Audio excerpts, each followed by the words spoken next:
जाऊबा श्री राम मंदिरचे दर्शन झाल्यावर बाजूलाच होते आत्माराम बुवांचे श्री राम मंदिर। आता आम्ही ह्या ठिकाणी देवांचे दर्शन घेण्यासाठी आलो होतो। सर्वात प्रथम इथे श्री स्वामी समर्थांचे मंदिर होते। आता आम्ही इथून हळूहळू पुढे आलो। पुढे येताना खूप सुंदर अशी इथे ही सजावट केली होती। पादुकांचे दर्शन घेतले आणि पुढे आम्ही स्वामी समर्थांचेही दर्शन घेतले। खूप सुंदर असं स्वामींचं दर्शन आज आम्हाला मिळाले। स्वामींचे सुंदर असे दर्शन झाल्यावर आम्ही आता हळूहळू पुढे आलो।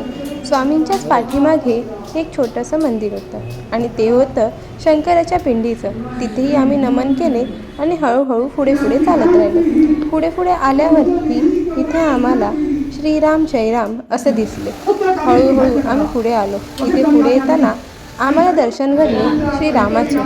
खूप सुंदर असं रामाची आज तयारी केली होती आणि पूजा केली होती। इथेही सगळ्यात जसं मंदिरात आहे तसं इथेही कीर्तन चालू होते। खूप सुंदर होते बरं का कीर्तन, खूप छान आणि प्रसन्न वाटत होते।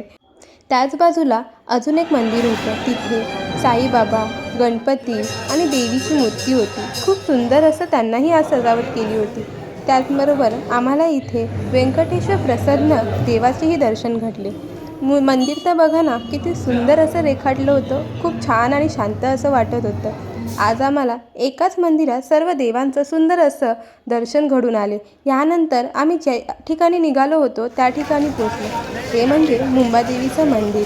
आज रामनवमी निमित्त आणि नवमी चैत्र नवरात्री असल्यामुळे भाविकांनी खूप गर्दी जमा केली होती। आम्ही ओटी घेतली आणि हळूहळू पुढे आलो। ह्या ठिकाणी होमची तयारी चालू होती, पण आम्ही इथे येऊन देवीचे काही आतमध्ये व्हिडिओ काढले नाही, कारण की इथे परमिशन नव्हती। त्यामुळे आम्हीही व्हिडिओ काढला नाही इथे येऊन। पण तुम्हाला मी आतमध्ये गेल्यावर थोडंसं असं मंदिर दाखवण्याचा प्रयत्न करते, कारण इथे खूप छान असं मंदिराची बघा ना किती सुंदर वाटतंय ना। एकदम छान असं सजावट केलं आहे। हार, लाईटिंग इतकं छान वाटत होतं ना। बस इथे आम्हाला इकडच्या अध्यक्षाने छोटीशी भेटवस्तू दिली। त्यानंतर सर्व देवांचं दर्शन घेऊन आम्ही परत आमच्या घरी निघालो। हे गौरांश, बाय बाय। चला तर मग भेटूया परत नवीन व्हिडिओमध्ये। Bye bye.